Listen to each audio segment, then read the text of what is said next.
ایک دور تھا بڑے بم بلاسٹ ہوتے تھے، باڈی انٹیکٹ نہیں رہتی، پیسز میں آتی ہے. تو اس وقت آپ کس طریقے سے اس غسل کیسے دیتے ہیں؟ کیسے وہ دیکھو جو بم باڈی کو بلاسٹ غسل کی دیتے ہیں؟ باڑیاں آتی تھی نا، اس کو ہم جب گٹھڑیاں باندھ کے لاتے تھے تو اس کو ہم اسٹریچر پہ رکھ کے کھول دیتے تھے.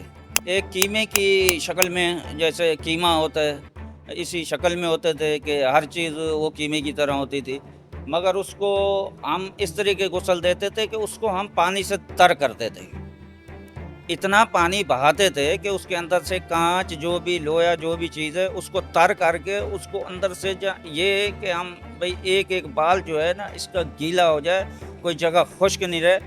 کیونکہ وہ نہ تو اس کے ہاتھ ہوتے تھے نہ پاؤں ہوتے تھے، کوئی چیز بھی نہیں ہوتی تھی. وہی قیمہ کا قیمہ جس طریقے ڈال کے ہاتھ اس طریقے ہم اندر اس کو اچھے طریقے دھلائی کرتے تھے، اس کو صاف کرتے تھے. پھر ہم لوگ پلاسٹک بچھاتے ہیں، اس کے اوپر کچھ روئی وغیرہ لگاتے ہیں. لگانے کے بعد اب گھر والوں کو تو بتانا ہے کہ یہ ہمارا بیٹا ہے. اب یہ تو مسئلہ ہے کہ وہ تو گٹھڑی کو تو گھر والے نہیں مانیں گے کہ یہ گٹھڑی میں کیا توڑی لایا کیا لایا باندھ کے. تو ہم اس کو اس شکل میں تیار کرتے تھے کہ بھئی تقریباً 4 سے 5 فٹ کا ایسے سیدھا سیدھا کر کے، اور اس کو ہم 3 بند باندھتے تھے کفن کی طرح باندھ کے اس کو ان کے پیش کر دیتے کہ آپ جو اپنے گھر والوں کو راضی کرنے کے لیے آپ دیکھیں کہ یہ ہمارا میت ہے. ایک پورا باڈی ہے اس کا.